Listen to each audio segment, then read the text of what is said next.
Nigeria commits to review of regulatory framework and operations in telecom sector to meet global best practices.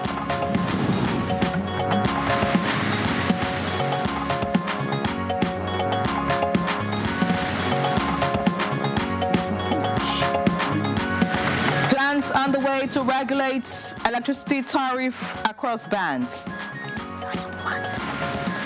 Where are you going to?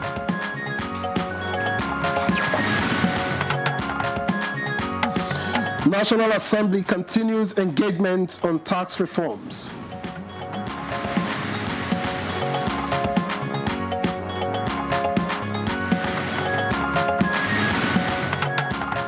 And on Good Morning Nigeria today, we shall discuss safety on roads in the country.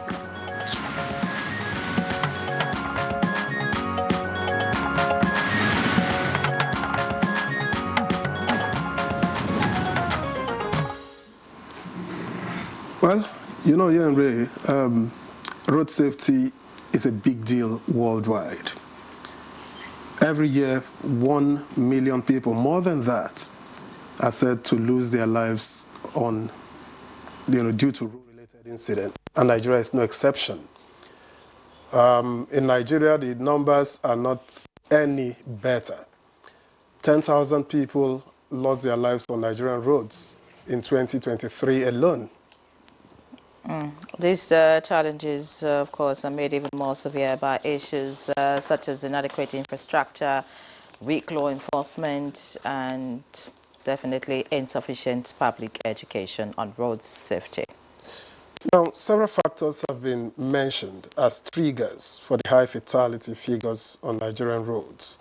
Now, some of them are poor road conditions, careless driving, disregard for traffic laws, inadequate safety precautions, and poor road maintenance on major highways, especially those connecting major cities like Lagos, Abuja, and Port Harcourt. Many policies and initiatives by the government target a reduction in these numbers in spite of the seeming rise in fatalities. One of them is the Nigeria Road Safety Strategy 2021 to 2030.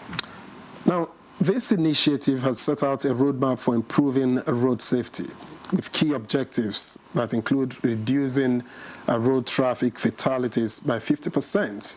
That's by 2030.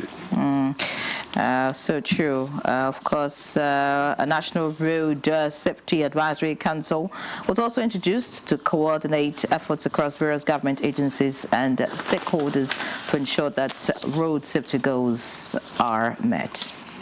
And several international partnerships and collaborations have enabled the country gain access to resources, technical expertise, and best practices in road safety management.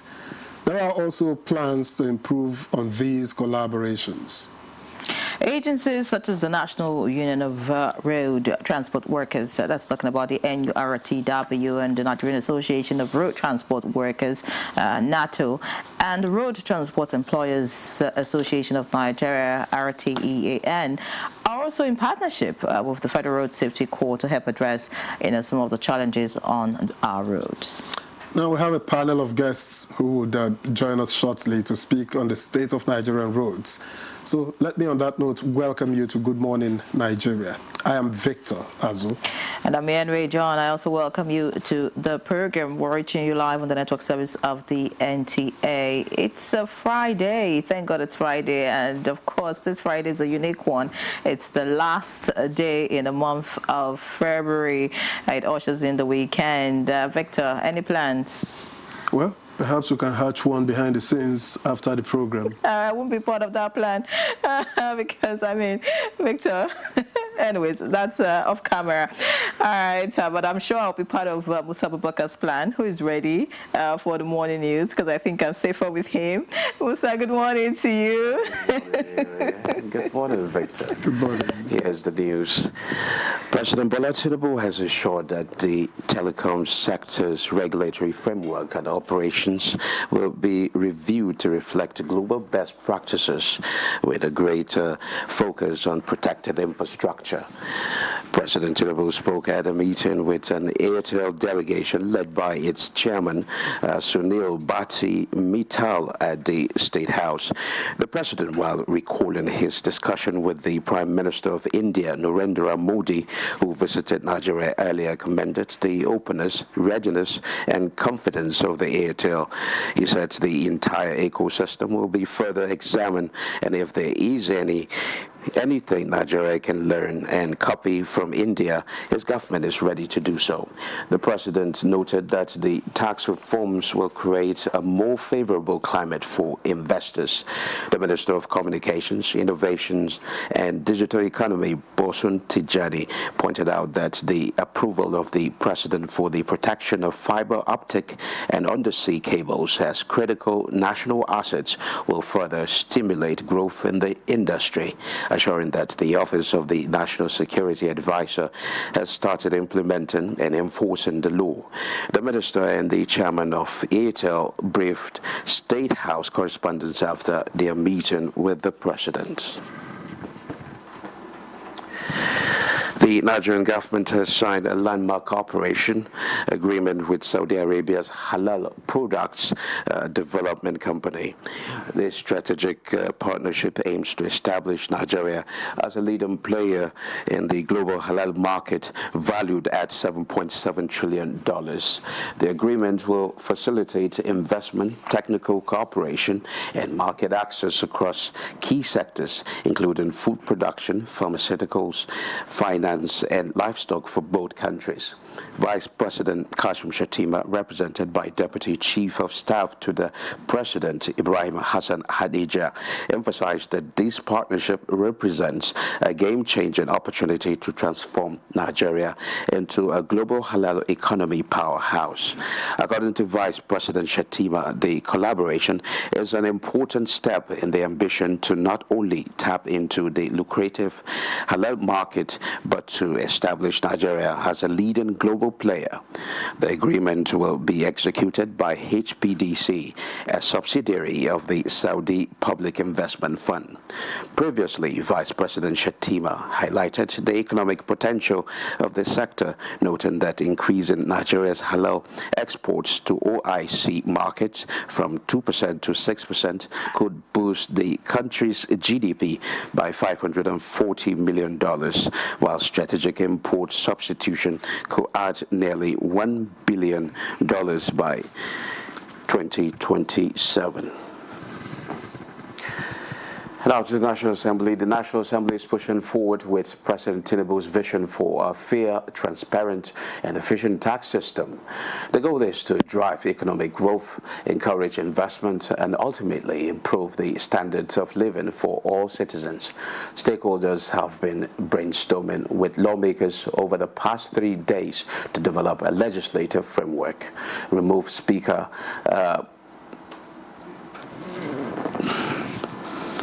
Now, uncertainty gripped the Lagos House of Assembly yesterday as news spread that the incumbent Speaker, Right Honorable Moji Shola Miranda, had been stripped of her security details.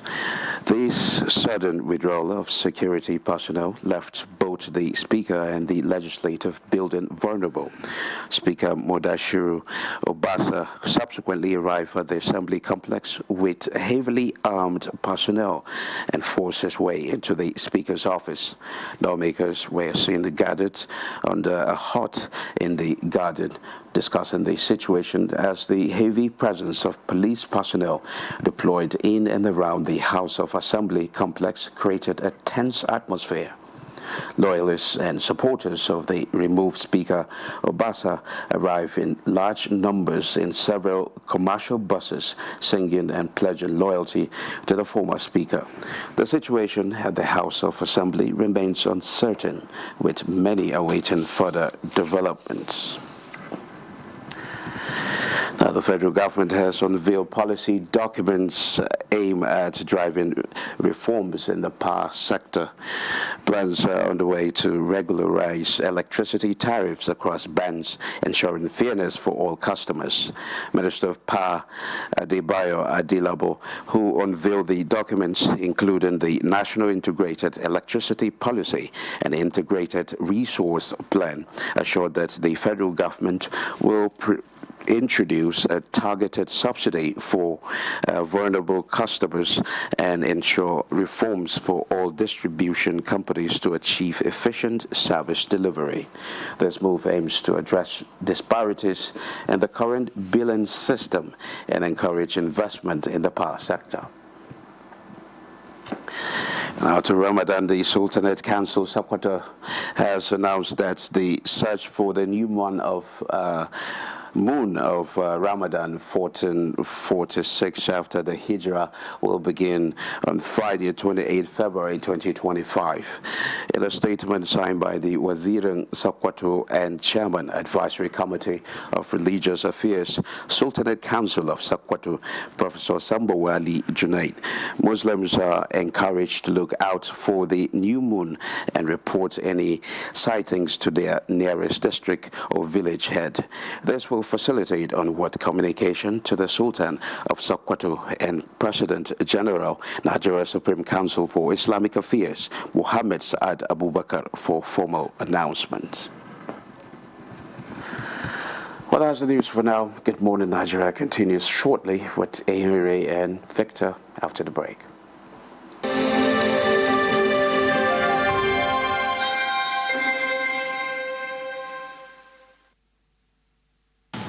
I am Oluremi Tinubu, the global and national Stop TB champion.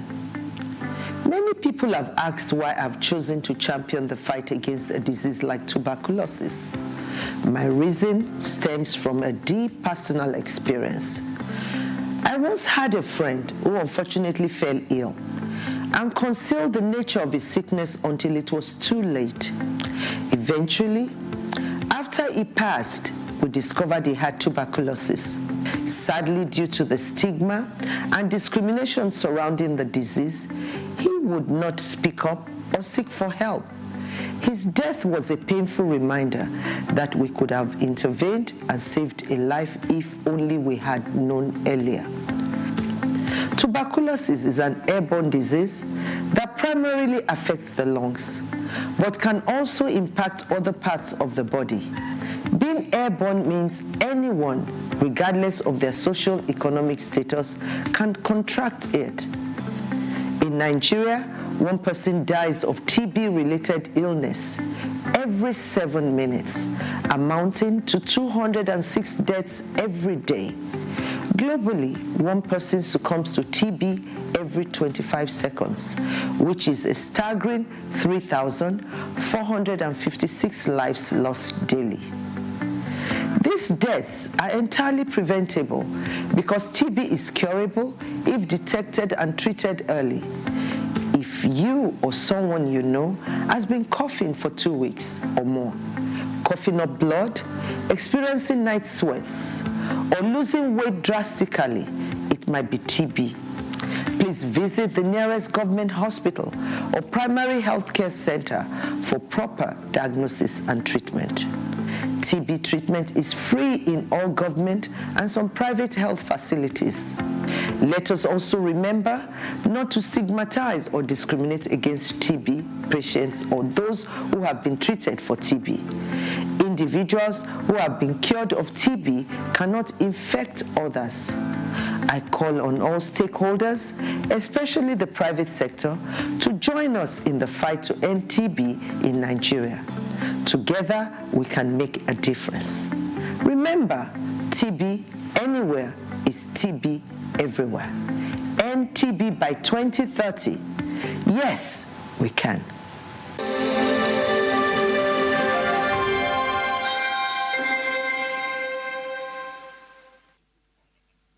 Show off your best skin this Harmattan with Nivea Nourishing Cocoa Body Lotion. Now with 5-in-1 complete care. The deeply nourishing formula prevents your skin from drying out. With delicious cocoa butter and deep moisture for smooth and healthy-looking skin. Love your skin this Harmattan with Nivea Nourishing Cocoa 5-in-1 Complete Care.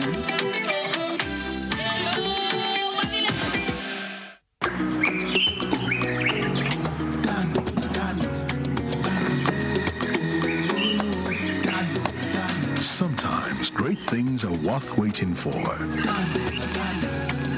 And for those who crave and wait, the experience is truly memorable.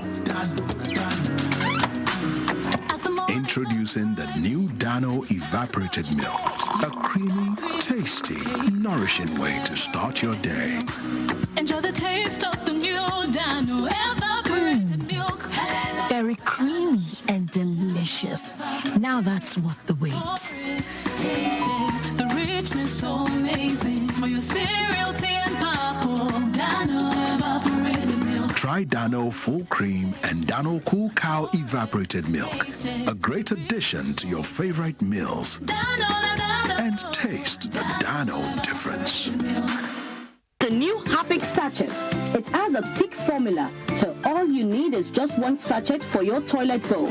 It gives 10 times better cleaning and big savings too. Wow, Helen! Sparkling clean toilet with Harpic sachet.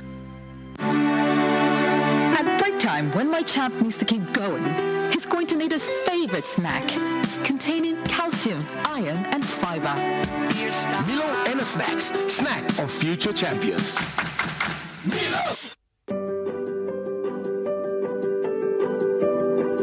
Have you heard the news? The federal government of Nigeria, through its direct benefit transfer program, has started the disbursement of 75,000 naira per household in 3 installments of 25,000, 25,000, 25,000 naira. Each recipient must have a validated national identification number, NIN, to receive the payment on behalf of their household members. To benefit, your household must be in the National Social Register of Poor and Vulnerable Households in Nigeria. The federal government's direct benefit transfer program is helping to reduce the effect of suffering while promoting financial and economic inclusion for the poor and vulnerable population in Nigeria. Sunana Safiya Ismail, ni daga Gwagwalada Area Council a karkashin Giri, ina da yara 7 da mijina. Sana'ana sadda itace. Akwai damuwomi da yawa. Rashin kudi da musunta zaka ga itace zai kare ba kudi ne zaka saya wani an kira ni ayi Safiya Ismail nace yes call for your benefits at Angwando do Gwagwalada suka bani ATM din immediately na withdraw kudi na amma gaskiya kudin ya zo at the right time. This message is brought to you by the Federal Ministry of Information and National Orientation, Federal Ministry of Humanitarian Affairs and Poverty Reduction, in collaboration with the National Social Investment Programs Agency, National Social Safety Nets Coordinating Office, and the National Cash Transfer Office. صدق الله العظيم المتوحد في الجلال بكمال الجمال تعظيما وتكبيرا. Ramadan, the blessed month, is upon us once again, and your indispensable companion in Ramadan, Sahur Life on NTA, is back bigger and better. Our theme for this 21st edition of the program is Navigating Difficult Times, the Help of Allah, and our team of erudite scholars are poised to offer insightful tips on dealing with life's difficulties. Our companion segment, including Nasiha, Women Angle, Living with the Glorious Quran, are back bigger and better. The popular quiz segment is now reloaded to accommodate more winners both online and offline. Come and partner with us at NTA Channel 5 Abuja, the unity station, as we strive to bring you this year's episode of the program. For donations and sponsorship, contact the General Manager, NTA Channel 5 Abuja, Old Parade Ground, Area 10, Garki, Abuja. You can also contact us on 080-3314-7812 or 080-3568-8394. 080-3380-6162. May Allah subhanahu wa ta'ala reward you abundantly as you contribute to the success of this soul-lifting program. Sahur Life on NTA, your indispensable companion in Ramadan. ولك الشكر يا الله على ما أنعمت به وأوليت. this Saturday, live on Sporty TV.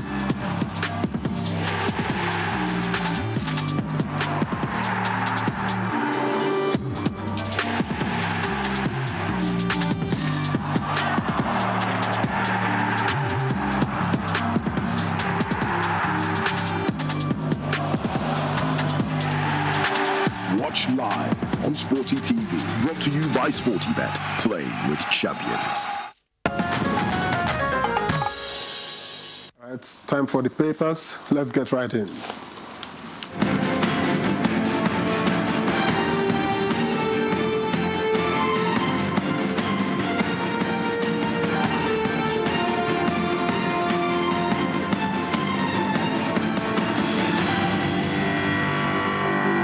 Chukwudi Okolie Abuja is with us again this morning. Chukwudi, good to see you. Good morning to you. I am happy to be here, my dear. Good morning. Victor? Good morning. It's a bit cooler. There was a drizzle. There was a drizzle. Yeah, At least actually, that got to me yesterday. Somebody called my daughter from, this road to Kaduna that it was raining cats and dogs on that access. It's going to go round. Let's get into the papers for lack of time, and I'll begin with the leadership from here.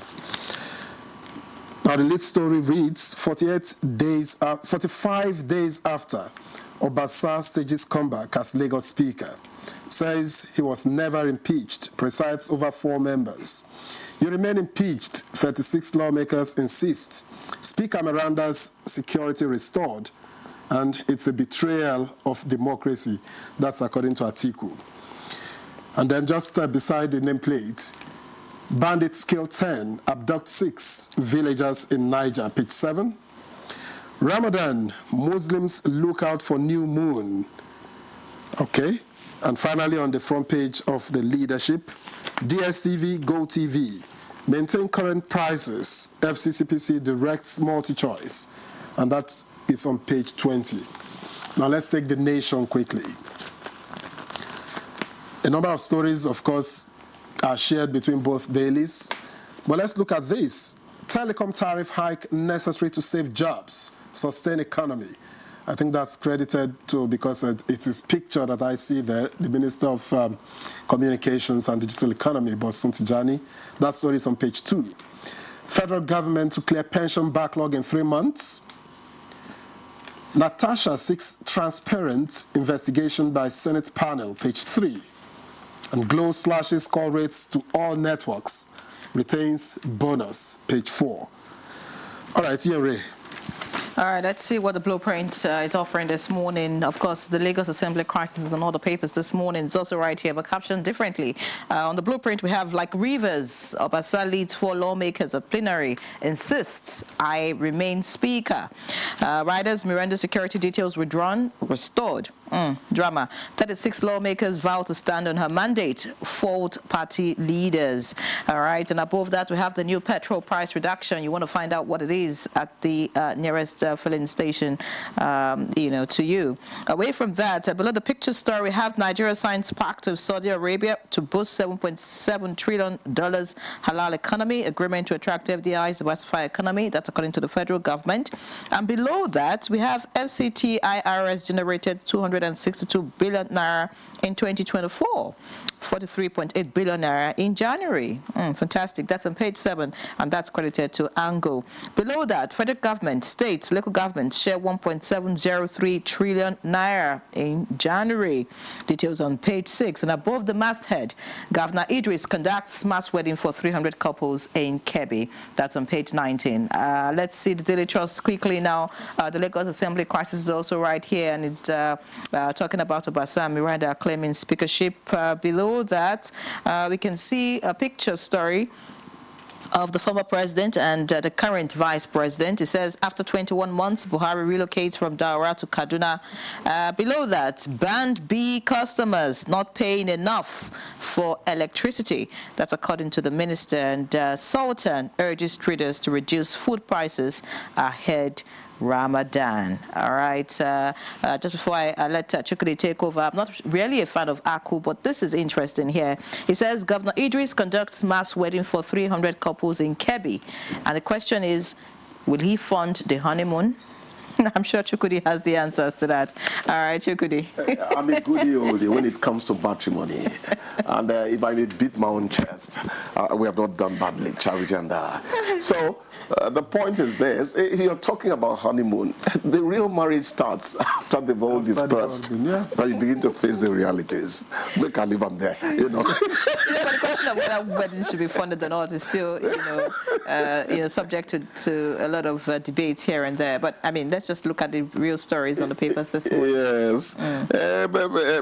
Obasa and Miranda are still doing the rounds. In fact, the news should be between Miranda and Obasa with the Lagos State House of Assembly.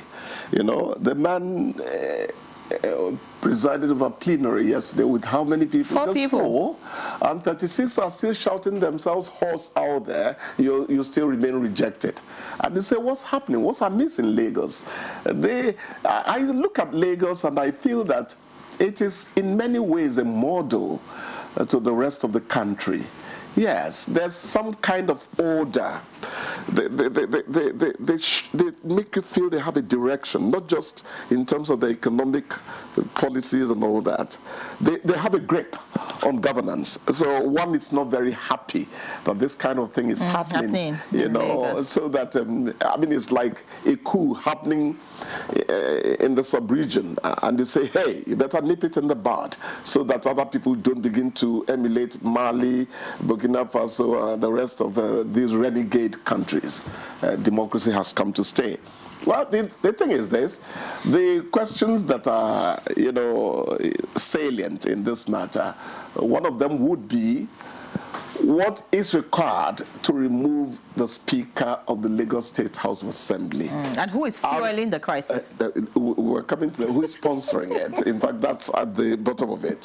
When you begin to hear that the security details of one got removed, you begin to hear Jacob's, hand of Jacob, voice of Jacob, hand of Esau, or something like that. You know, so that's the way it goes. Politicians would always be politicians. What we ask them is that when this kind of brouhaha happens among them, let it not become an impediment to governing the people on a day-to-day basis, because that would mean reneging on the promise they have made to the electorate.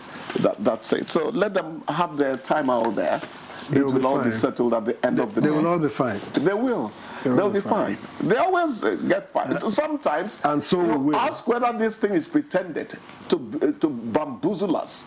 You know, is it really about them being fine? It's about the people that they are supposed, you know, to represent at the assembly. That is the point. So what happens to their statutory roles now that they are fighting themselves? What happens to the people of Lagos who should, I mean, be getting some form of? We can't peep into what politicians do, then we go back to routine reporting and all that. But the truth is, till we empower the people, inform them enough that it is their job to question people who are supposed to be their representatives on some of the actions they take, they won't stop these things till the people who voted them in begin to tell them, no, you can't engage in these frivolities. The mandates you have were given to you by us. True. So think about us when you engage and then these while this crisis continues, and then maybe they're staying away from having sessions and all of that, will the salary stop? Will the allowances also salary will stop? You know they read newspaper for this country. No, I'm just thinking aloud. I'm just saying that's why, you know, this should not be allowed to, you know, to continue. But, you know, the story that breaks my heart this morning on the papers is this comment by the minister: Band B customers not paying enough for electricity.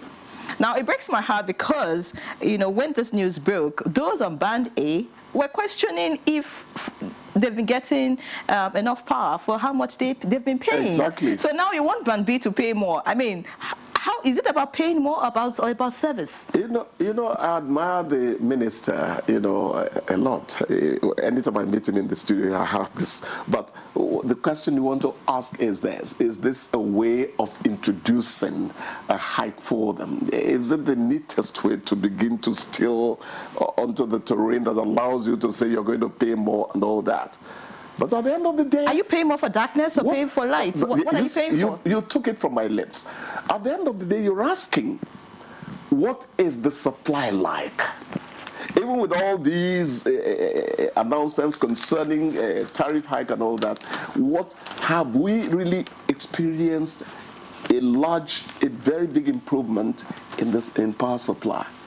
Stagnation seems to still be the situation. So what is happening at the end of the day? And why is resolving Nigeria's power supply issues becoming an intractable problem?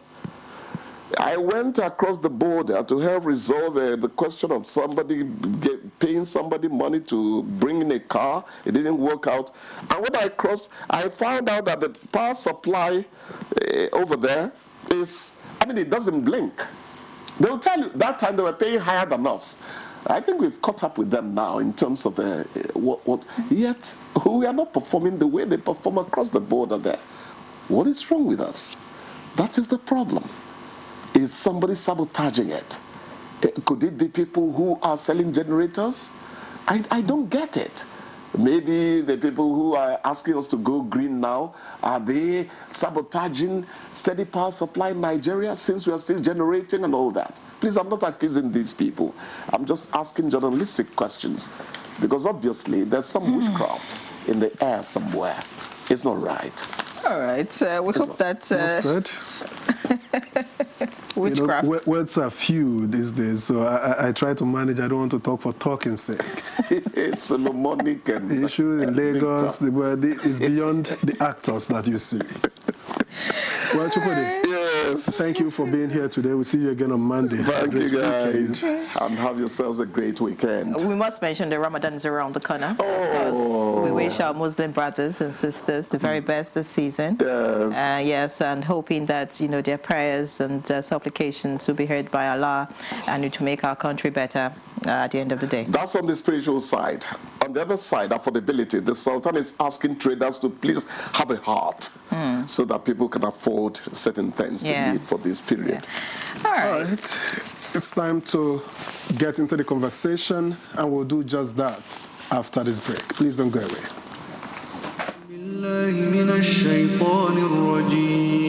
The NTA2 Lagos Network Center Muslim community most respectfully invite you to the 12th annual Malam Yusuf Jubul Ramadan Lecture. Venue, NTA2 Lagos Network Center premises, Television House, Ahmadu Bellowe, Victoria Island, Lagos. Date, second Saturday in the month of Ramadan, March 8th, 2025. Time, 10 a.m. prompt. Chief host, Salihu Abdul Hamid Dembos, Director General, Nigerian Television Authority. Principal host, Nick Onyishi, Zonal Director, NTA2 Lagos Network Center.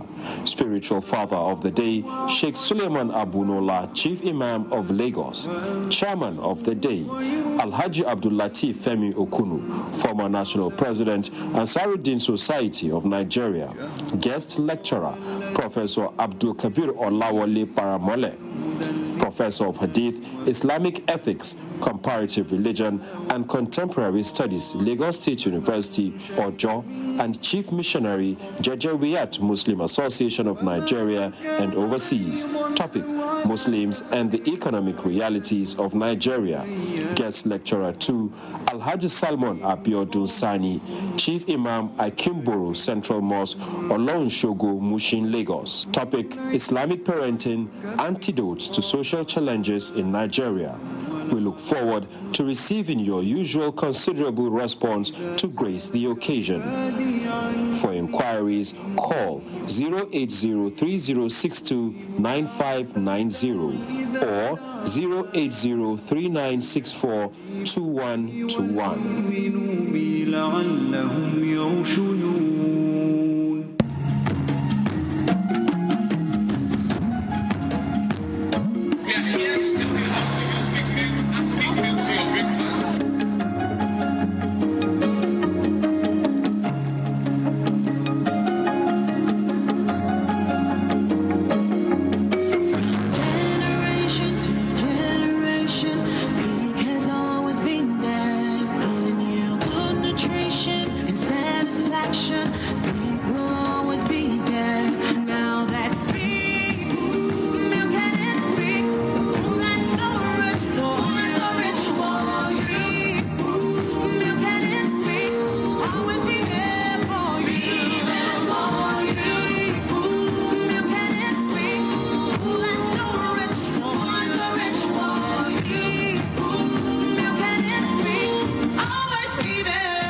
morning. Good morning.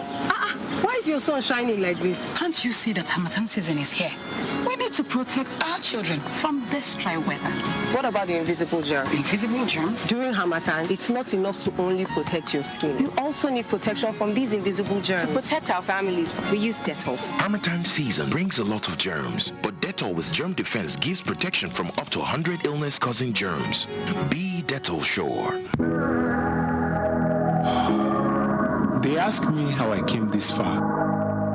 I told them I had to sweat. Sweat is chasing your dreams. Sweat is never giving up. Sweat is action, but can also bring germs. That's why I use Dettol Cool Soap with 5 degrees cooling sensation. Summer heat brings body odor, but Dettol Cool protects you from 99.9% of illness-causing germs and keeps you fresh.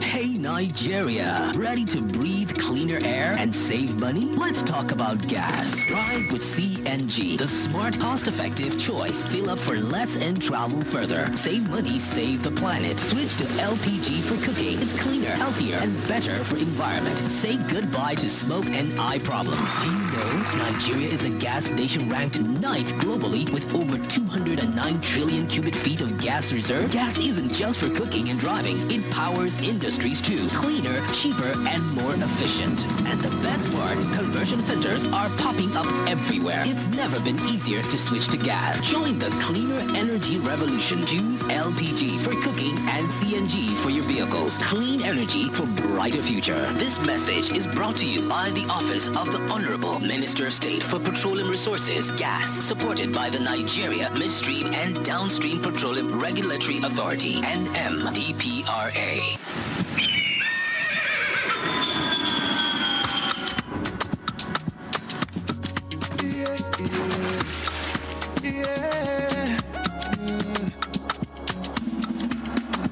From the Atlantic across the savannah to the Sahara, we rise, a land of the free, we know they tire. We dream great, our spirit is undying. Resilient, rooted like palm tree, we swear in colors, we stand up in deeper, we make solutions, we ignite passion, yeah. Ethnicity is unique, we have more than just a nation. We are Nigeria, standing in unity, we know they carry lives. We are Nigeria, together live the dream of a land with great destiny. We are Nigeria. I am the real Nigerian. Brought to you by the National Orientation Agency, NOA. Nigeria is perched on a treasure trove of solid minerals. Gold, coal, tantalum, tin, but none is more critical to our future, or the world's future, like lithium. Let's talk about illegal mining operations. What is our strategy?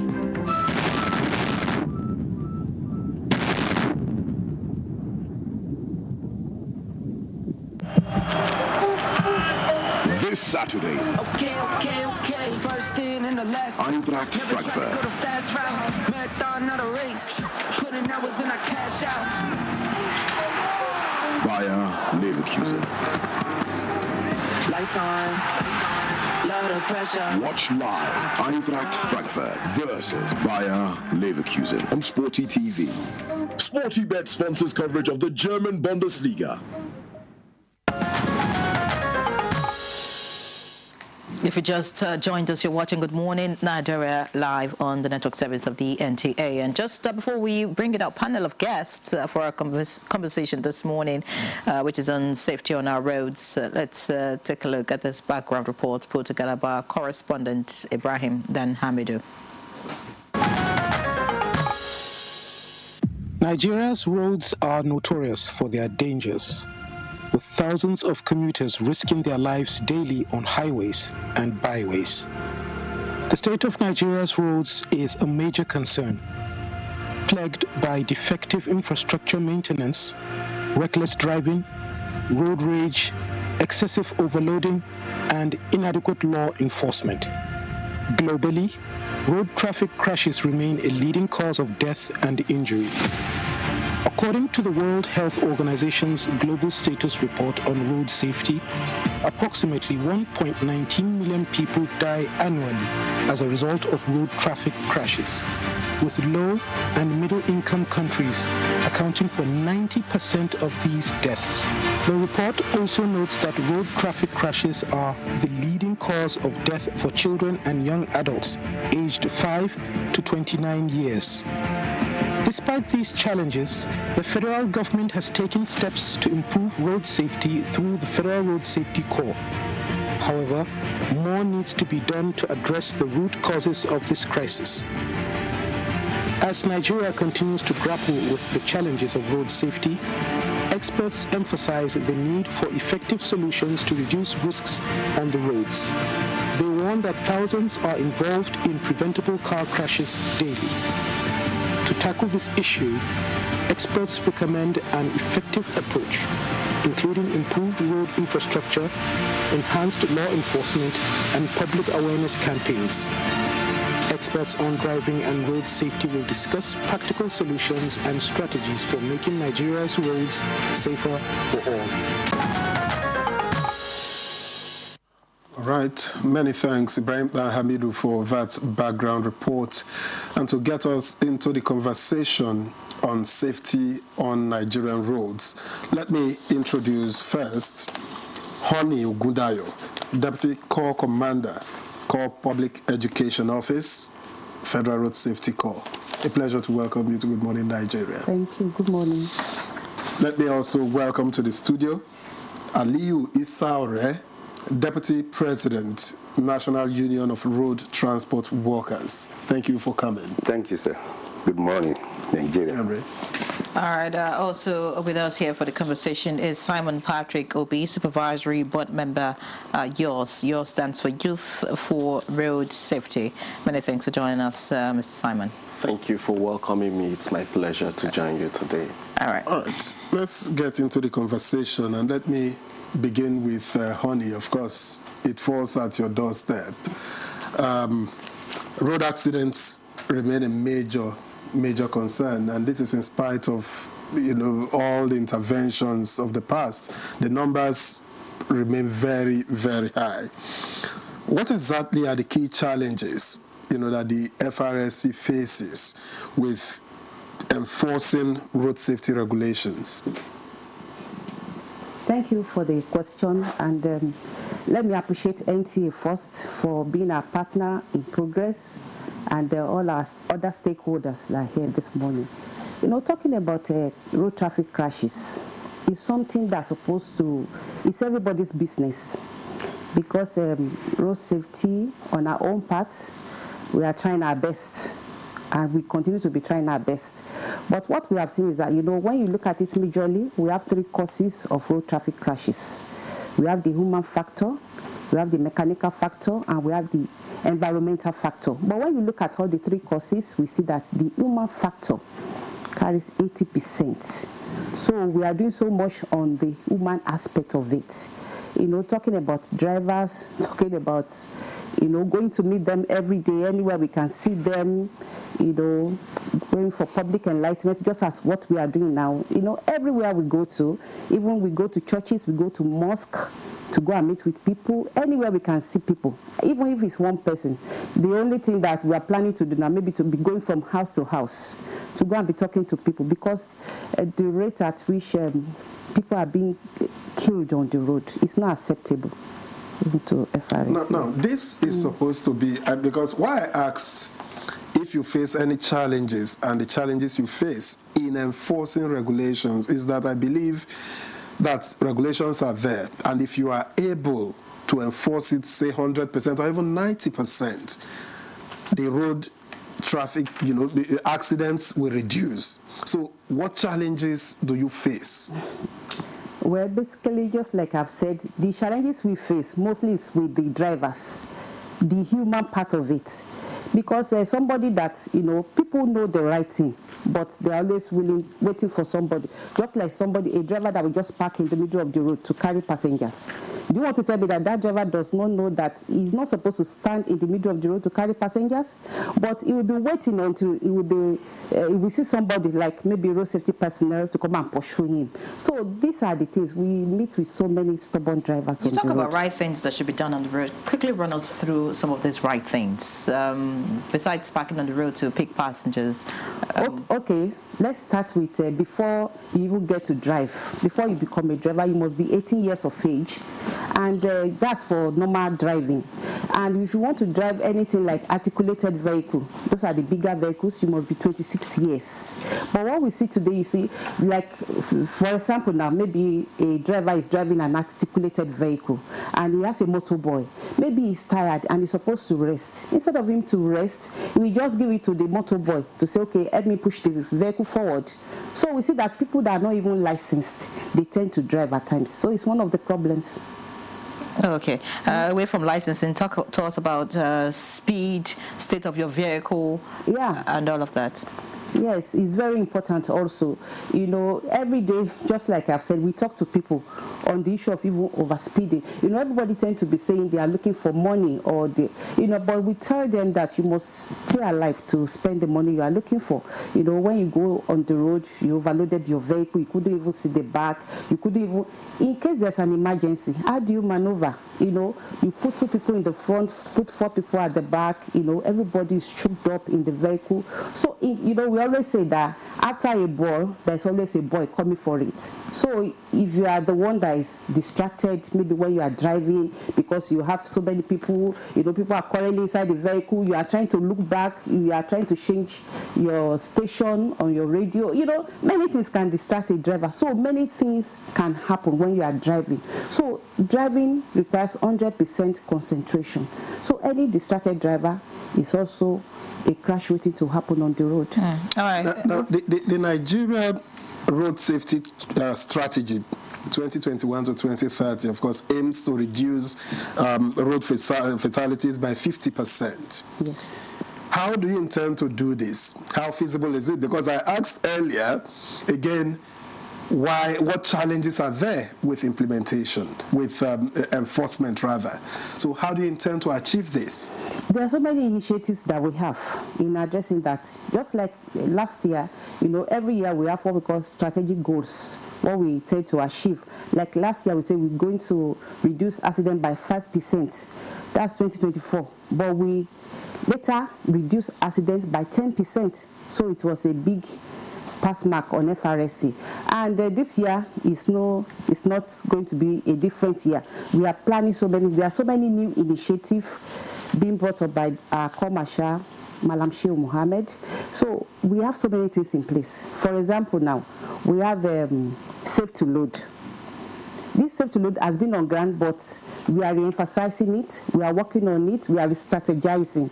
Because if you continue to do the same thing the same way, you see that if there is no solution, you have to re-strategize. So many things are being done. We are going digital on most of our operations.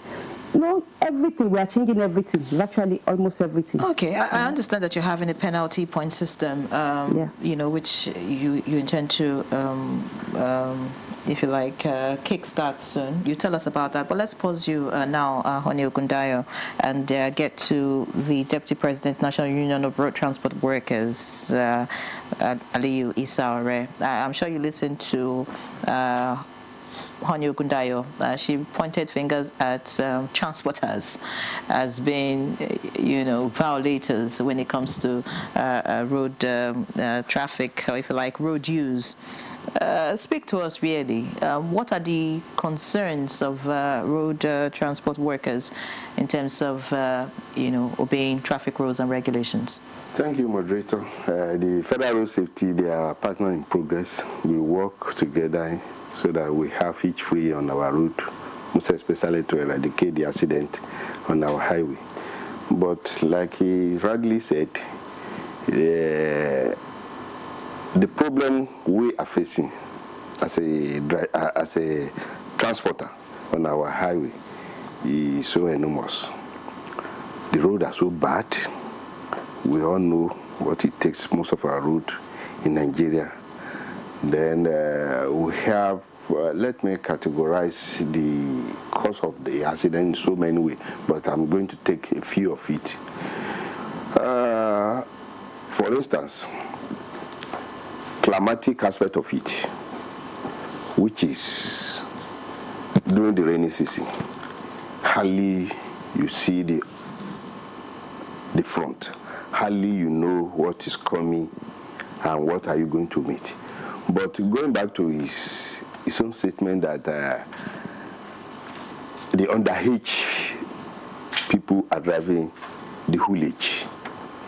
Well, I may not believe that, because before you can be on the wheel, you have to be licensed, which is the responsibility of the Federal Road Safety and the VIO. She's talking about when you are tired, instead of parking to rest, you hand it over to the motorboy. No. Such a thing doesn't happen, because it's a risk against the driver. Most of these drivers are the owner of the vehicle. Some of them are the owner of the vehicle. And this big vehicle you are talking about is like 200 to 300 millions. So it is, I will not agree with that some of them are giving the motorboy. No. Once you see any motorboy driving, that means it has been licensed, because the owner will not go against jeopardize his word. No, I agree with you. Well, the roads may be bad, yes. But of course, when roads are bad, you now take it a bit more, you become more careful in navigating bad roads, right? What do you do as a union to promote responsible driving? Because the allegation is that you encourage your drivers to overload just for the money gains. Well, as the leader of the NURTW, we have multiple unions. She knows about that. We have multiple unions. But as NURTW, we have a section in our department that deal with the drivers. What they are doing is to give them enlightenment. Every Tuesday, we have what we call enlightenment in most of our park. What we are going to check is your vehicle. We check your vehicle. We check the spare tire, the rear light, the brake, all these things. We have to check it. In fact, there was a time when we are coming to the festival period. What we normally did, when you are loading from the park, before you go out, you see some gate being put on by the local government. We check if your vehicle is not worthy. Even if you have loaded, we have to offload such a thing. And it has happened in so many ways.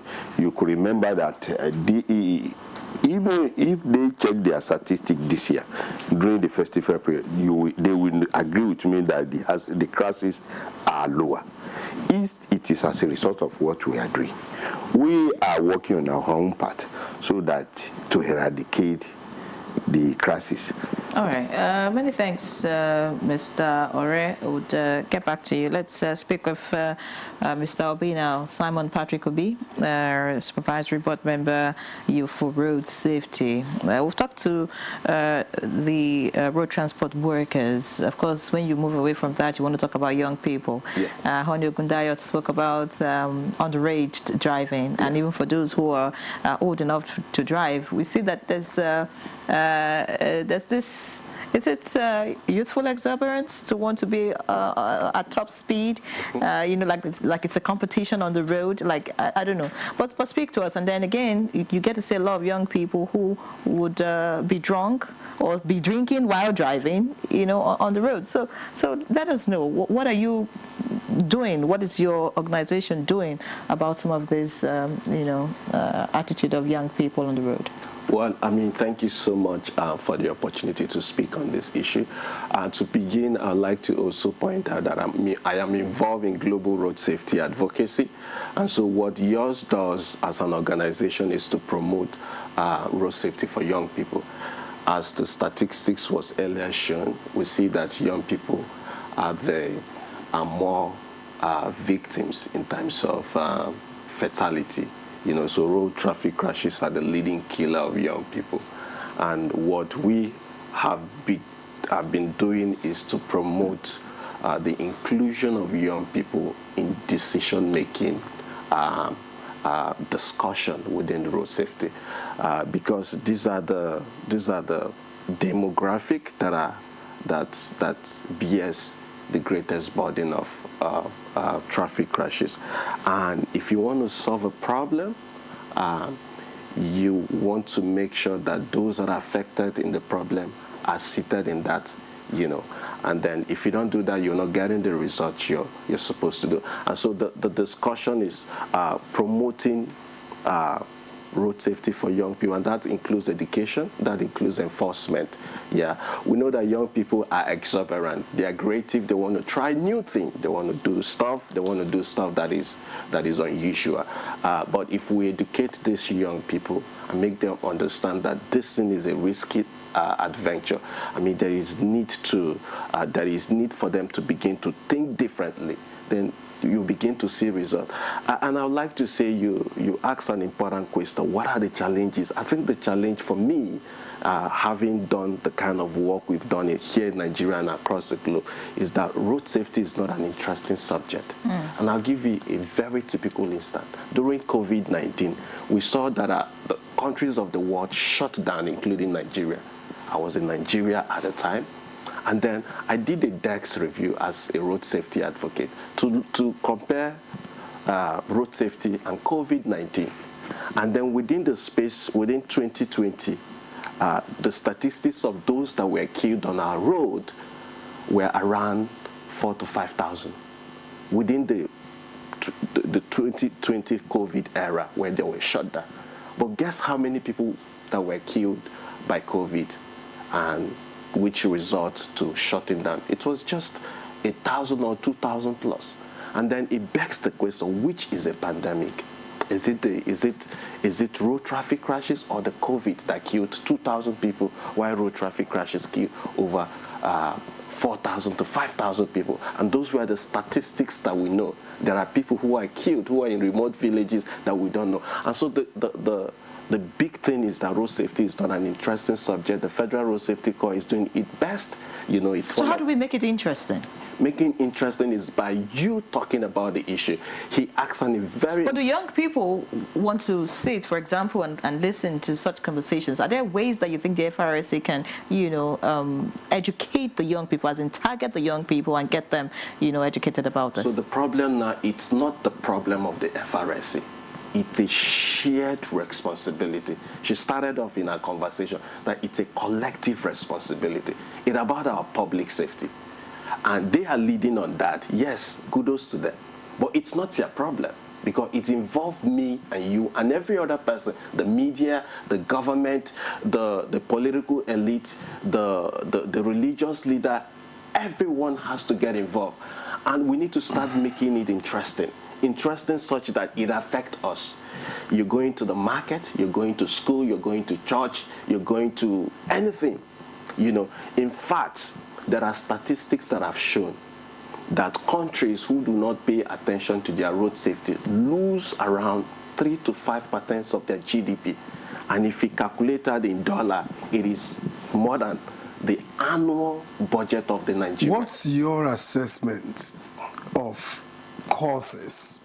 Why you've said, road safety, road crashes killed more than COVID did. Yeah. Why do we have the alarming numbers? What's responsible? Is it at the doorstep of road safety because of not enforcing regulations? Is it because the roads are bad? Is it because those who use the roads, mainly the unions, don't drive responsibly? What do you attribute this alarming number to? It's a combination of different factors, and I will start with a very easy one. First, they are not what happened between a car, two cars, or a car and a human being. It's not an accident. So we see it in Nigeria as an accident. It's something that happened, and we have no control over it. As an advocate and as a professional, it's not an accident. If you look at what a dictionary meaning of an accident is, it's an unforeseen circumstance. But what a road traffic crash is predictable, right, and avoidable. if the right thing is done. That is where road safety put in the policies, they enforce and educate. If the right thing is done, then we can prevent it. So we need to... What's the right thing? The right thing is to do the right thing. You know, is to make sure you obey the traffic rules. It's to make sure that you get educated. If you need to drive, you must get educated.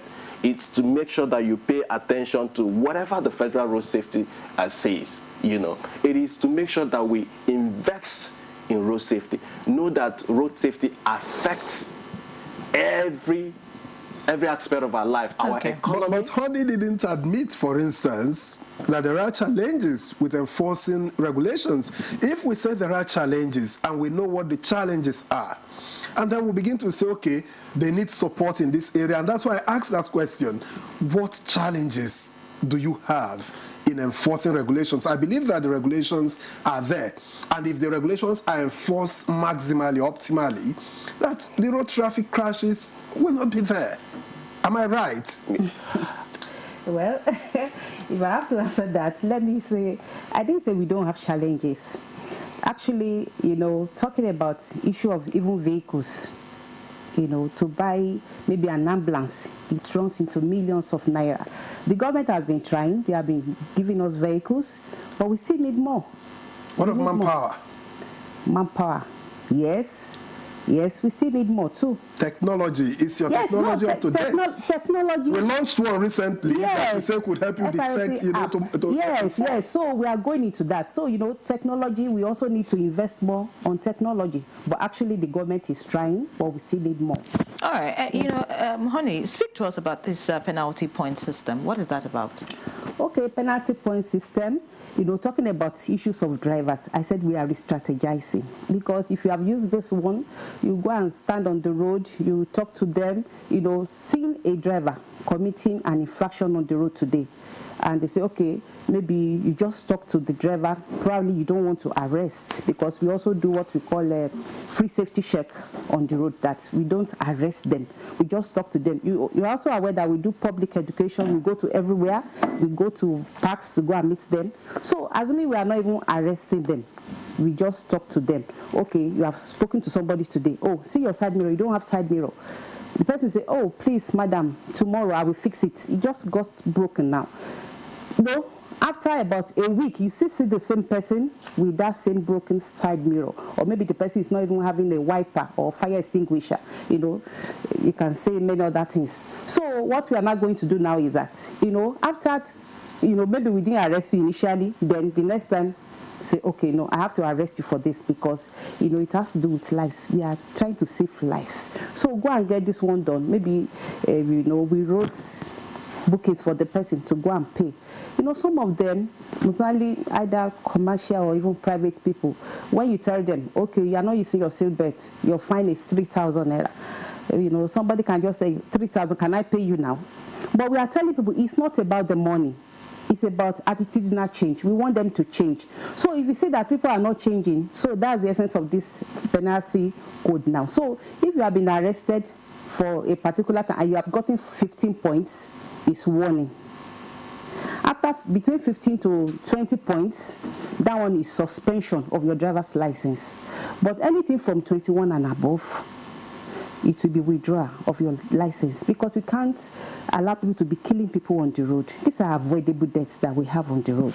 It's alarming. You know, for me, or, you know, for a lot of Nigerians, would not want to quickly put the blame on the FRSC, because you want to ask yourself, would the FRSC be with you everywhere?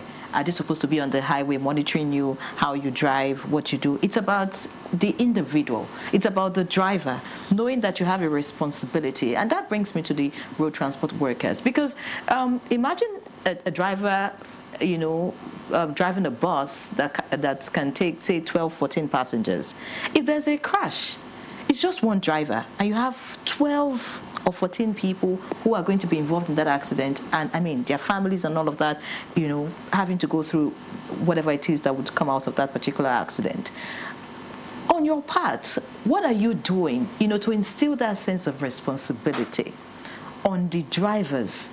You know, it's I mean, you can't. The FRSC are not. They're not spirits. They can't. I mean, they can't check everything. They can't be there to tell you, oh, do not overtake when you're about going through a bend, or this is the speed limit and all. It's about you checking yourself and knowing that you owe your passengers a responsibility to keep them safe and get them to their destination safely. Are you doing that? Are you ensuring that those who drive are responsible people, not just people who are there? I mean, just for the, I mean, whatever it is, whatever reasons. Well, madam, the causes of accident does not lie on the commercial driver alone. Yeah. True. You know, in fact, in most cases, the private operator causes some accident. We all believe that. But on our own part, we used to enlighten our member. We let them know the importance of driving from one place to another. In fact, we said, whoever drives a motor from one place to another safely, we call a rail driver. You forgetting about how many years you have been practicing the driving. But once you are driving from one place to another and you are able to reach that destination successfully, you are a driver. We have been, like I've told you here, leader, we used to check on our own part. We used to check the vehicle. In fact, if the Federal Road Safety check the statistics very well, yeah, most of the causes are not from. I didn't say we don't have our own lapses, but our lapses we are trying to correct them. Like what we are seeing on the screen. The overspeeding does not lie on the NURT or commercial driver all alone. In fact, some people who are not supposed to be on the way, they were carrying, like some underage young lady who is not even agile to carry a driver. You just see him on the road, on most of our highway. He does, at times, it's afraid. Maybe he was nervous. That is what caused this, some of the accident. And in most cases, we try to enlighten our people, like I've always said. You see, most of these accidents, let me take for instance, the lorry, those who carry cow and other things from the part of northern hemisphere to other region. You see, we advise them. I want to give advice on this. If there is an accident on this, you know, once we have an accident, those who are on the top of this thing, they are going to die. Let us, Nigeria, not only the road safety, make the royal father in those areas, because this thing happens mainly from the northern part of the country. Hardly you see somebody from the east or from the west be on top of the vehicle and start coming to the north. You all agree with me that it started from the north. So when we take this campaign, to the royal father, because from my observation, the northerner have the respect for the royal father. Let us, so that he will advise them to desist from this habit. Where the lorry is meant to carry the cow and other foodstuff down to east or but human being will be on top, more than 50. And if the accident happen, in fact, in most cases, the animal will not die, but those who are on top of the vehicle will die. So I want to give advice so that it will be noted. All right, thank you. Let me get back to Simon. Now, earlier he mentioned bad roads. I agree. Roads should be good, motorable and smooth. But I give you an example. The airport road is smooth. It's a road I use very often. The airport road is smooth. It is wide. There is no week that you don't find an accident on the airport road. I don't want to say no day. There is no week. Once you get to a particularly Friday, Saturday, Sunday, sometimes you just see a vehicle lying on its roof, and you wonder what happened here. You could see another vehicle, you know, on top of the other. Yeah, what happened? Or you see one inside, just in the middle of the road. I said, how did he get there? This road is wide enough. How did he get there? So what do you think is responsible for all of this? Certainly not bad roads. Yes. And what can be done? Very easy. And I would also answer that question by giving you a scenario. Lagos is about the largest city in Africa, over 26 million official record. Abuja is around 10, I don't know, but it's less than Lagos. We have more people in Lagos. You would expect that more people die in Lagos, right? Especially the busy road, right? People commute one. But the shocking revelation is that we have more people killed on Abuja Road. So why? And Abuja has one of the best road network, while Lagos does not. And it's easy. It's such that when a road is neat, clear, the tendency of people to speed is there. And speeding is the leading cause of crash, right? And the answer is simple. There are 5 pillars of road safety. We have road safety management. We have safer road that talks about the road management. We have safer road users that our madam has talked about the attitude of road user. We have post-crash response. We have safer vehicle. These are the 5 pillars of road safety. And for you to achieve good result, you have to walk around these pillars. You don't have to. And speeding, the global advocacy, last week, ministers of the world gathered in Morocco. I was a speaker during the 4th Global Ministerial Conference, and the discussion was around road safety. And what is the problem? The problem is that speeding is killing people. What you're seeing in Abuja Airport Road is that the road is free and people speed. And because people speed, when you speed, you have little control of your vehicle. Because at that point, any little mistake, you veer off the road. All right, thank you. Let's Sorry, I want her to now, since he's pegged it, on speeding. What exactly is the FRSC doing about speed? Okay, thank you very much. Excuse me. Please, I also want to say something about that airport road. I want to paint a scenario. We have bridges, overhead bridges for pedestrians. But what we see is that pedestrians will prefer to cross the road instead of climbing the bridges. And now, most of the vehicles that are coming on a speed are not aware, probably, that, okay, maybe somebody will try to cross the road before you know it. We see that almost, just like you said, every week. But what do we do? I'm talking vehicle to vehicle. Now, okay, you are talking vehicle to vehicle. Crossing. And you talked about weekends. Now, you and I know what happens during weekends. We have parties. I'm not aware. We have people going for parties, occasions, clubbing, and the rest.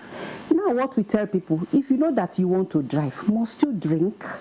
Don't drink and drive. Don't drink alcoholic drinks when you want to drive. But that's what we see most of the time. But only maybe some friends, some group of friends, maybe they are like 3 or 4, they try to go to a party, and the owner of the vehicle is already drunk. But the friend is supposed to prevail on him to say, oh boy, you're not going to be the one to drive. But because he's the owner of the vehicle, we tell them, no, I'm the one going to drive. So, but what we are still talking about is attitudinal change for people.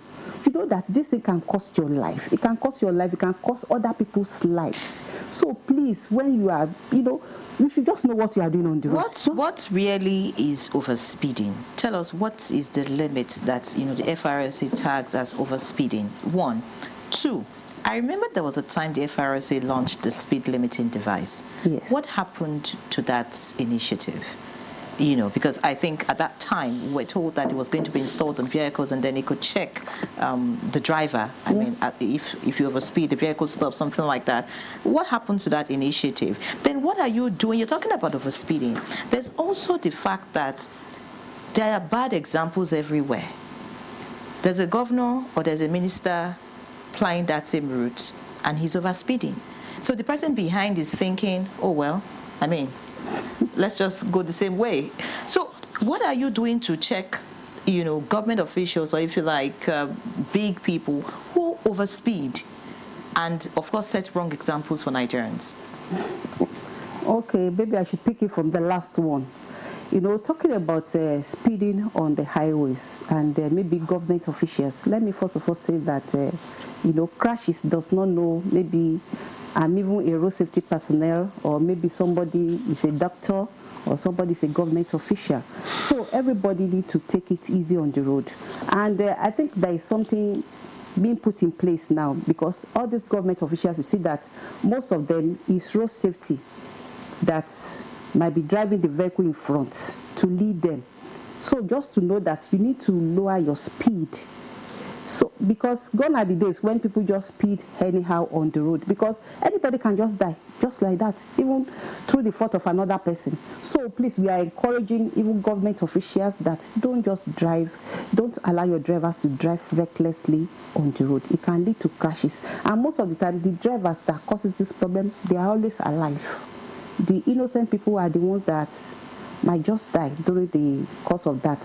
So then concerning speed limiting device, it's still in place. It's in place. You know, we continue to do continuous advocates education to people, enlightenment, because some people, they feel that, oh, speed limiting device, if I install it on my vehicle, in case, you know, the example they used to give is that most of the time, in case armed robber is pursuing me. But we tell them that the advantages overshadow the disadvantages. So it's not all the time that you get armed robbers to pursue you, but you know, due to youthful exuberance or people looking for money, you tend to want to engage in excessive speeding on the road. Or maybe somebody wants to overtake you. You see that it's a smaller vehicle. You say, don't you know this is my own vehicle? How much did I buy my vehicle? How much is your vehicle? You know, people to do as if they are in a competition on the road. And we say, you know, the road is not a racetrack. So please, if you're on the road, if somebody wants to overtake you... I thought the speed limiting device was compulsory for, you know, public transporters. Did the FRSA enforce it?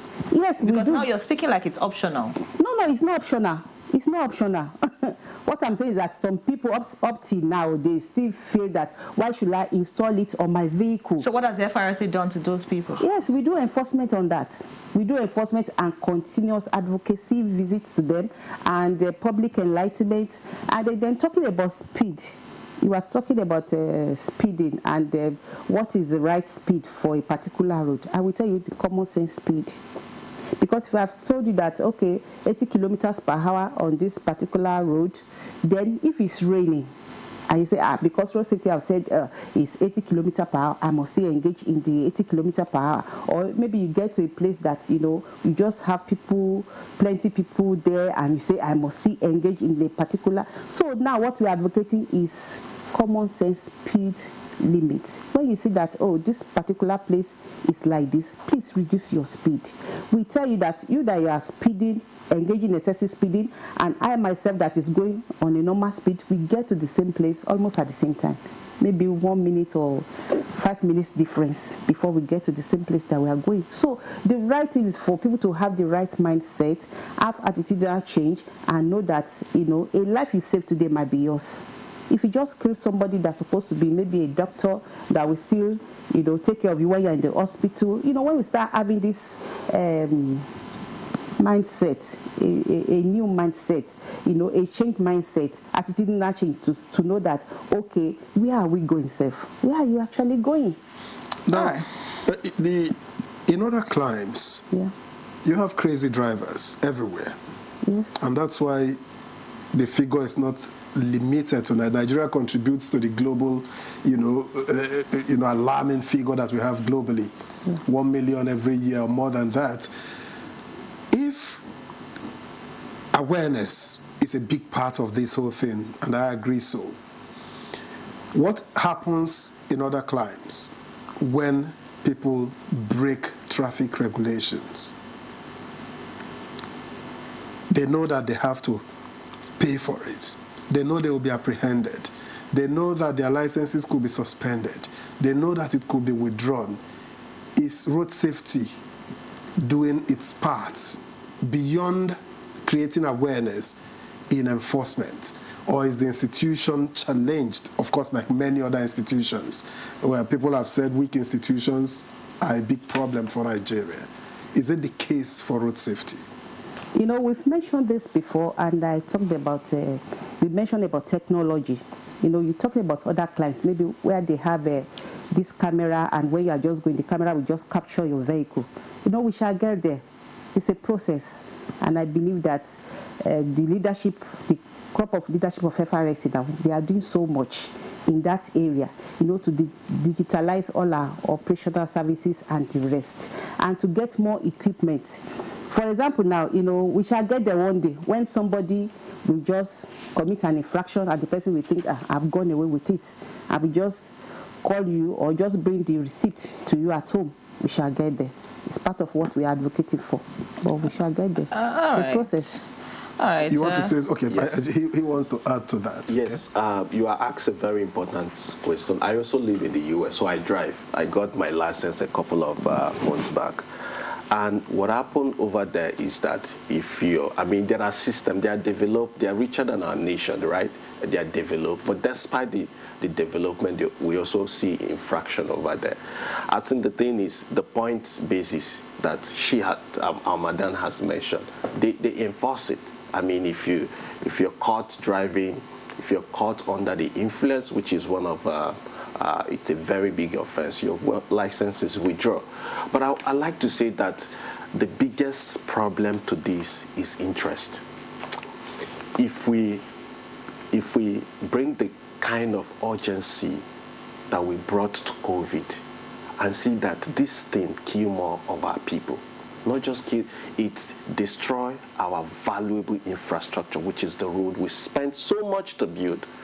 The human being, the economic, attribution, that it cost us. If we place that premium, then we'll begin to invest. You've asked Madam here what are the challenges? Of course, she's worked with the government. You don't expect her to come here and say this and this. But I work side by side with them. And I know the challenges. The challenges is not limited to them. These people are underfunded. Okay. Yes. They need to be strengthened in terms of funding, because this is a critical sector that powers our economy. This is a critical sector that will be responsible for the prosperities of our nation. It's a critical sector that will save life. A lot of people are permanently disabled today as a result of crashes. A lot of families are out of school. A lot of children are out of school. A lot of children they have early pregnancy because their parent, their dad, they lost him to crashing. And so there is need to invest in road safety. There is need to increase their budgetary allocation. There is need to understand that this is a critical aspect of our economy. When we invest in this aspect, we're investing in the prosperities of our nation. In terms of remuneration, in terms of technology, in terms of, the infrastructural development. And so these are the issues. We want that kind of urgency that is brought upon issues such as COVID, which did not kill as much people as road traffic crime. Let that urgency be brought into road safety. When we begin to see that urgency, then we begin to see results. People begin to find road safety interesting. And also, when our leader begins to do well, imagine the president or a high profile getting to a traffic light and stop. And he does that on camera, and all the ministers do the same. And they maintain speed limit, in high-risk places such as marketplaces, business places, school zone, 30 kilometers, because that is the global standard. 30 kilometers in high risk. Imagine all of them do this thing. And every day in Nigeria, just like me and you, we watch them do this. We will learn. Everyone will learn.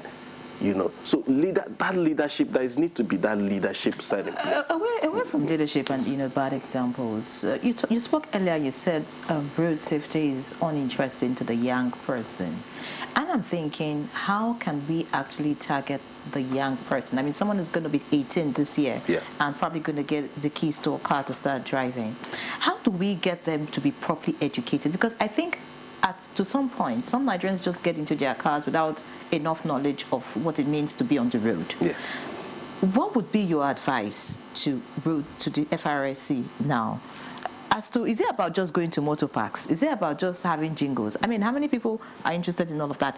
what kind of educational programs should they be having? Should they be on TikTok? Should they be on Instagram? Just so that they can reach these young people and, you know, be able to get them attracted to the message. Yes. So I wouldn't advise road safety directly because I know them. I work side by side, and I see the challenge. I've done this for like a decade doing this, so I understand the challenge. But what I would say is that the government should pay more attention in terms of investment. Invest more on road safety. Give them more budgetary allocation. And then on the other hand, road safety should begin to do program around catching young people. Go on TikTok, talk about road safety. Make road safety interesting. It's in Morocco, yours gathered about over 200 people around 70 nations of the world during the World Youth Assembly on road safety. And the biggest question we are asking is, how do we make road safety interesting for young people? But it's not a problem of young people, even though young people are mostly affected. You know, young people are from families. If I'm a father and I lost my young children, I mean, it affects me, right? So it's a collective responsibility. So first, it has to start with budgetary allocation, and secondly, federal road safety would begin to design. They know what to do. They know. It's just that they are constrained. You know, I believe they know. The current leadership know what to do. From what I've seen so far, you know, working across the globe and also working in Nigeria, they know what to do, but they're really challenged. You know, I'm thinking you'd respond, honey, I'd like you to speak about, you know, we talked about education being very critical in all of this, because I mean, if you understand what it means to be on the road, you know, it will guide you and will probably have less crashes. You know, speak to us about the driving schools, because I know that before you get your driver's license for the first time, you're supposed to bring like a certificate that you had gone through a driving school. Do you check these driving schools to be sure that, you know, they are doing the right thing? Because, I mean, there are stories that people just go get certificates, I mean, without being trained or without even practicing or learning how to drive in the first place. What are you doing about that? Thank you very much. Before I go to that driving school, let me quickly talk about our activities in catching them young. You know, we go to schools, primary schools, nursery schools, to go and teach them about road safety, so to make it interesting for them.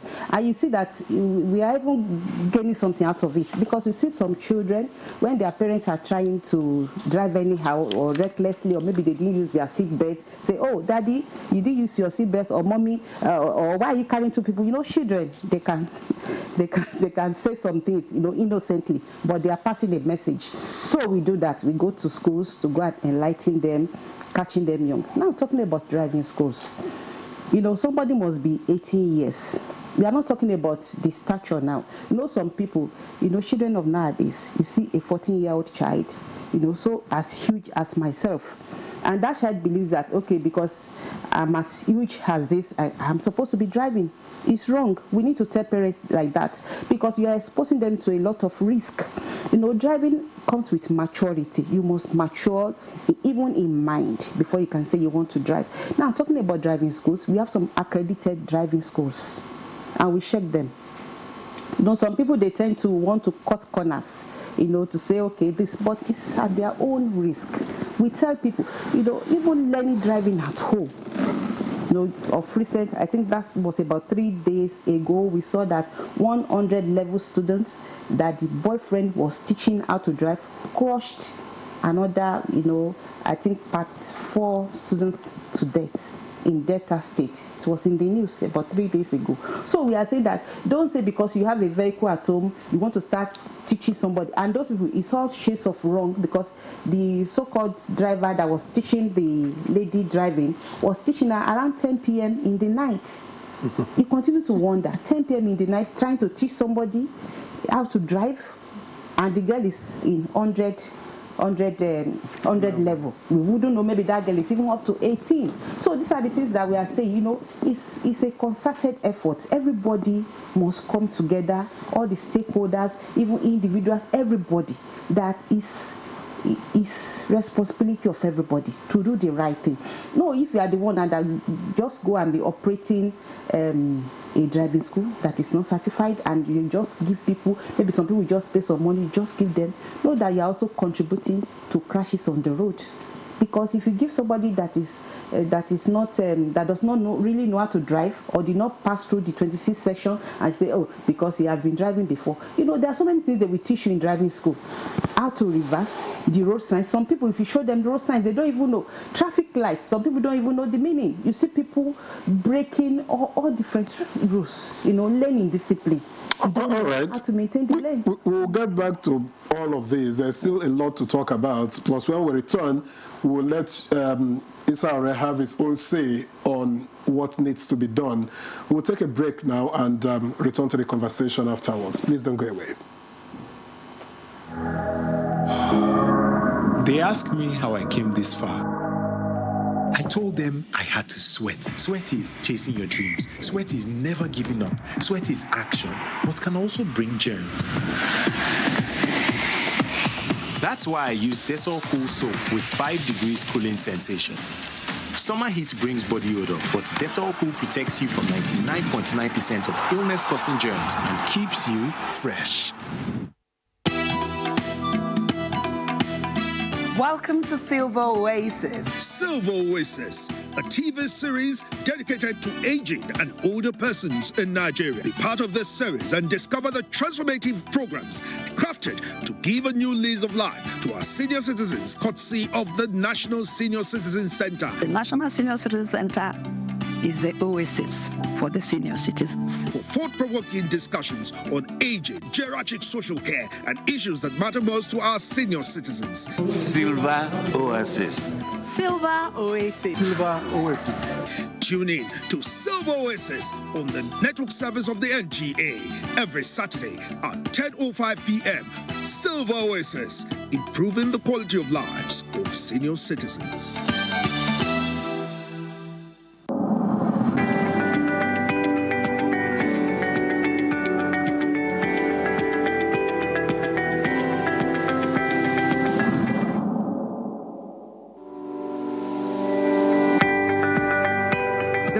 Environment, to be honest with you, has been extremely hard on most Nigerian women's businesses, and of course harsh for a number of reasons.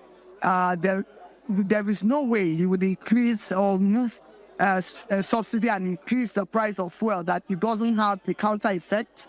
It has been very challenging for so many women. I know that a lot of them have cried in one way or the other to us to find ways of intervening. But that is not to say that it is all doom and gloom. We will still have a few percentage of women that are thriving in this economy, but we hope that we'll be able to get a larger percentage.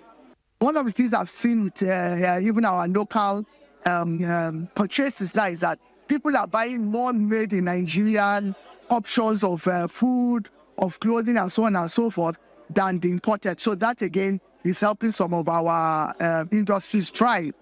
Surprisingly, the telecommunications is still doing well, and the reason is very simple.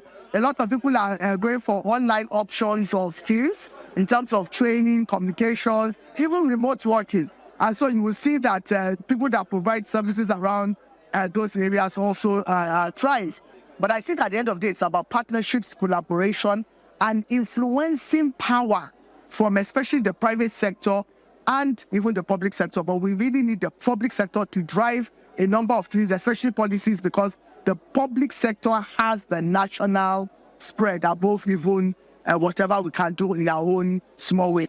What has happened over the years is that even the government, for example, is being pulled from different angles by all these stakeholders. We need to harness ourselves to have strategic focus areas, and we should all be moving in the same direction, not using a competitive approach, but a collaborative approach. Secondly, in collaboration, we need to move with large clusters of decision makers. Instead of, the process of reaching out to individuals is painstakingly long and it takes time. And so we need to engage these stakeholders on a larger platform. I think it's very important to identify where you can get help in your own little way. And one of the things I've realized is that when you operate in silo, it is difficult for you to lift yourself out of the situation. Identify ways you can do what you are doing in a simpler way. And if what you are doing is no more profitable, why not find out what can you do in the meantime that will help you? You need to think outside the box and then connect. What you can do is also identify people and become a cluster to provide a service that ordinarily you cannot do alone.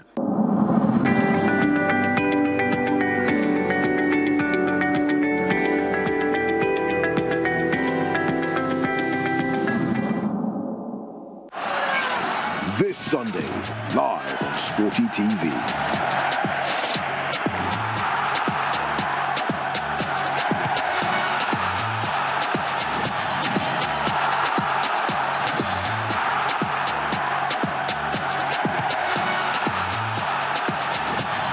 Atletico de Madrid versus Athletic Club. Watch live on Sporty TV. Brought to you by Sportybet. Play with champions. This Sunday, live on Sporty TV. Roma.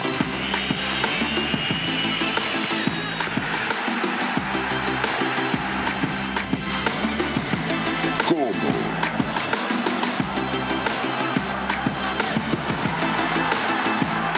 Roma versus Como. Live on Sporty TV. Sportybet sponsors coverage of the Italian Serie A.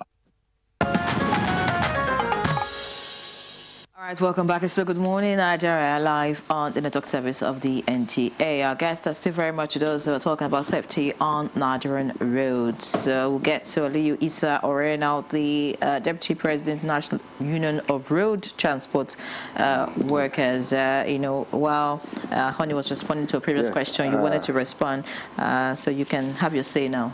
Thank you, Madam. Like we have rightly said, not only the monetary aspect of it, the federal road station were lacking. They were not independent. You know, Madam tactically dodged a question you threw to her, that can a road safety arrest an elite? She even said that in most cases, in government convoy, their team lead is wrong. Tactically, no. She only dodged it. And we need to say the truth if we want to have the headway. Okay. They are not independent. They are under a supervisory ministry. We are talking of the airport route that almost every day we have crashes in that area. And what are the causes? And the cause is not far-fetched. The cause is that we have excess speeding. Road safety were there in almost 2 to 3 kilometers. We see a road safety officer there. But who are the users of that road? They are elite, minister, governor, PAMSEC, which they cannot arrest. But I will have advised that we have a camera there, whereby a system will be practiced that once you overspeeding, the camera will just send this thing to your house, like we have in advanced country. This will check them. No any government official will stop for the federal road safety unless you want to. But she cannot say that.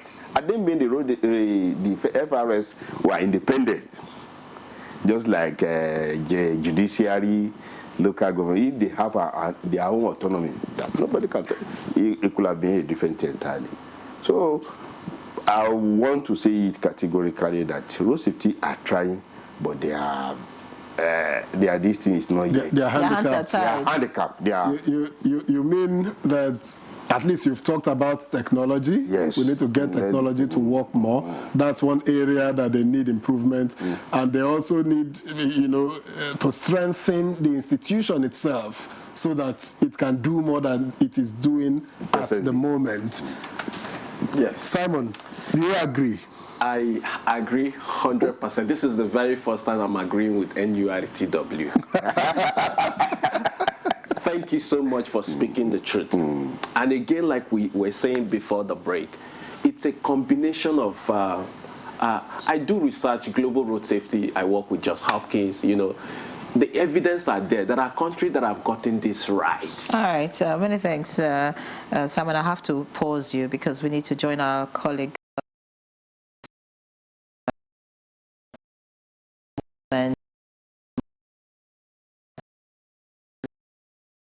vision.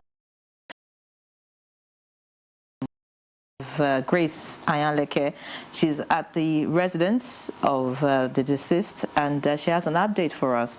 Grace, speak to us. What is happening right there at this time, and what are the people of Ibadan, those sympathizers who have come to pay their last respect to Mrs. Adenike Agbaje Williams saying? Yes, at the Idishin Jericho residence of the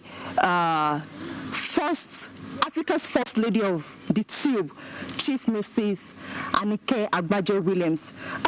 It's quiet here because the late Chief Mrs. Adenike Agbaje Williams, in the later part of her life, lived a very quiet life, and that is being reflected in what is going on here. At the moment, there are no first callers, there are no sympathizers at the house. Everywhere is quiet. It's business as usual here. But when we arrived, we saw a family member who told us that they are going to the mortuary to make some arrangements, and they hope to join us in subsequent bulletins and give us a brief of our last moments and just tell us about the life and times of this woman who has lived a life of legacy, being the first face on television in Africa and the first voice on commercial radio in Africa as well.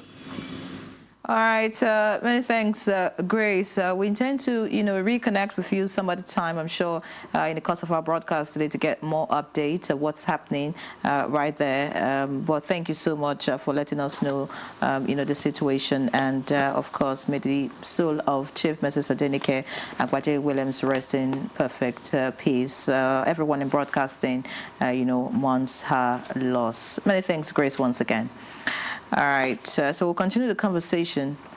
Yeah, Simon. Yes, it is to get road safety right and to reduce the number of fatality and injury associated to it. It's a combination of, like we said, education, enforcement, and the enforcement doesn't have to do with human being. We don't have to see, officers standing on the road. The world has gone past that. There are technology that can do that. Cameras take, when you're speeding, a camera just take a screenshot and send you a ticket to your house, So we want to we need to start seeing those happen before, as we get results. and then the government also, stakeholders also need to lead by example. They need to lead by example. That is critical. And in terms of implementing all of this, the Federal Road Safety Corps cannot do this with the budget they currently operate with, and so there is need for investment. There is need to invest in them, increase their budgetary allocation. That way, they are able to implement some of these processes and achieving results. All right, thank you, Simon. Now, there's one part that hasn't been mentioned at all since we began this conversation, and that is the part of officers. Whether you like it or not, the Federal Road Safety Corps is a part of Nigeria. You have people who also do not play by the rules within your ranks. What are you doing to ensure that officers maintain the highest ethical standards? Because every now and then you could see a road safety official being carried by a vehicle away, and you are wondering, how did he get there? How did he get on the vehicle? Or you see one who has entered a vehicle, you just jump in a vehicle and they start taking you away and you start shouting, oh, they are taking you away. How did you get there? What should be the operating standard, and how are you trying to ensure that your officers live by those? Okay, thank you very much. One of the policy thrusts of a corps marshal is training and retraining and, professionalism. So let me also inform you that, at every point in time, we undergo training, either in-house or even outside the country, just to make our officers professionals. Just like you said, all the people working in road safety, they were gotten from the society. And I must not fail to mention that the management of FRSA have zero tolerance for bribery. on the road. So if there's anybody that goes on the road doing the wrong thing, the person is on his or her own. You know, when you collect bribe, there are some repercussions. And people that are doing the wrong thing on the road, maybe to go and stand in front of a vehicle or on the bonnet, but you ask yourself too, the driver, you know, some drivers, maybe somebody is even controlling traffic. Then you are using vehicle to push the person because the person has not directed your own path to go. You know, it's very wrong too. So, but on our part, on the part of the management, you know, training and retraining to make everybody professional to do the right thing on the road is always important. I remember that the co-marshal was here maybe last year, and he talked about an app that was supposed to help check, you know, road safety officials, such that if I have the app installed in my phone and road safety official is doing the wrong thing, I could, you know, report via that app. Yes. How is that app going? Yes, it's a one-stop shop app that you have everything there. You want to check maybe your license, you want to check all this is there. Is it effective now? Yes, it's effective. It's a one-stop shop. You know, all our processes, all our services are there. You can check. Don't forget to also that we too, you see our men on the road, they have the body camera. As you are trying to capture them, they are capturing you. Because some people, they be so violent on the road. You know, when they now come to the office, they will just be doing, I didn't do anything for the man, or the man was just doing. Then we also show you the video of yourself, how you have been, you know, doing on the road too. So, but that app, I think everybody should go and get it. It's a one-stop shop. Tell us, how do we get it? Okay, if you go to Google Play Store. Okay. Yes, you see it there.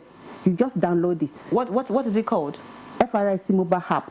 Okay. Yes. Just download it. Yes. So how does it function if it's, you know, just an app on the phone? You know, just like other apps that you have. For example, now you have WhatsApp. You say, how does WhatsApp? When you click on it, you just look at exactly what you are looking for. You know, all those things are there. Driver's license, you know, even this driving school, you see it there. Okay. National Traffic Radio is there. You know, everything. Okay. Number plates. It's because she linked it to capturing. That's why I asked her how it functions. You can also use it for that. I think I remember. Yes, FRSC you can also that emergency number there in case you see something on the road. Just like you were saying that time, that we cannot be everywhere at the same time. We also need the input of people. Maybe you are going on a particular road and you meet with a crash. Yes, you can also quickly let us know. Do you have a monitoring team that monitors your personnel on the roads? Of course we do. We do.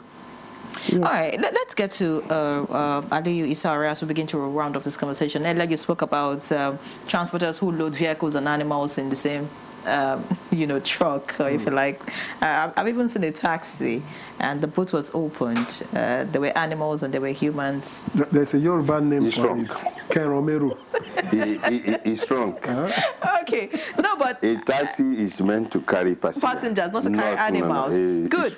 And I just know that, I also know that recently there was a limit to the volume of petroleum products that could be carried by trucks, right? Is there a limit to what trucks can carry in terms of goods? Say you're transporting whatever it is, maybe tomato or cement. Is there a limit? Because maybe the FRS official will tell me better. Is there a limit a truck should carry that would help the driver control that vehicle adequately? Because the issue of a truck, you know, failing brake, like you would hear most of the time, or ramming into other cars, is also another issue. And then I thought there was supposed to be a time limit for such vehicles to be on the road. Please speak to us about that. You see, every truck you are seeing on most of our highway, it has a categories. The one with 8 tires, it has a limit of good it's supposed to carry. The one with 12 is higher than that, the one of 8 and the one of 6. So that is how it is. Just like a petroleum product. You see 50 liter is quite different from 45 to 30 liters. That is the same way. There is a limit for a truck, how many good, the weight of the good they are supposed to be carried. You think it's been adhered to? Some are not. Some are not. Like the first example, the previous example I told you about those who carry animals at the top of the vehicle, they carry human being, which is wrong. So these are part of the thing. We are having a crisis on our highway because the lorry itself has become an overloading. When you carry about 50 animals, which you are supposed to carry, at the end of the day, you carry about 40 to 50 people on top of the vehicle. You know, definitely it has become an overloading. All right, Annie, maybe you want to speak to us on some other aspects, yes? I want to talk about, re-emphasize what he has just mentioned. You know, this issue of carrying goods and animals together with human beings. We have seen, sadly, that most crashes that occur, you know, those people on top of that height, you know, the vehicle will just fling them. Maybe the vehicle mistakenly enter into a pothole. Before you know it, we have so many casualties. So we are appealing to people, don't carry goods, animals, and loads, you know. Human beings are meant to be inside the vehicle. And what we have seen, you know, after those crashes, unfortunate crashes, when you search these people, you see money in their pockets. It's not that they don't have money, but I think it's a mindset that maybe they feel that it's a waste of money or whatever. So we are appealing to them, people that are doing it, to stop it. I also want to bring us back to the issue of Jigawa, that crash, unfortunate crash that happened on the 15th of October, that we have over 200 people were burnt to death, and most likely these people that were scooping fuel. So we must also appeal to them that in case you see any tanker fell like that, it's not for you. Run against it as fast as your leg can take you. Don't run towards that crash because it can lead to an explosion. People will go there with phones. Some people will even come there with motorbikes. Some people will come there with pails. You know, is there a time limit for such vehicles, articulated vehicles, to be on the road? Or they could be on the road any time of the day? Well, that one has not been established by the government. That one is a policy. Okay, but what's FRSC thinking about that? And the thing is a dicey situation, because if you say, okay, let them have a particular time. It depends on the state. To be on the road. It depends on the At that particular time too, you still see that there are some other people moving on the road. So what we are saying is that let's have attitudinal change. Make up your mind. You know, just like talking about the liters of fuel you're supposed to take now. Some people take above that. Some people, they don't have this safety valve, so that in case there is even a crash or man leads, you know, there's something we call safety valve, and this man lead, it will, in case there is a crash, you know, the product will not spill on the road, so that it will just remain like that. And people will not even have access to go and be saying, let us go and scoop fuel. So people that are scooping fuel, please tell your children not to do it. Explain to other people, because people don't really know. They will think, I want to quickly make some money. But that money might. All right, we need to round off. Simon Patrick, your final words as we round up the conversation. Well, to get road safety interesting, we need to reframe how we talk about road safety. Road safety is not just a transportation issue, it's a public health issue. It is a development issue. It has some type of economic issue. That is my advocacy.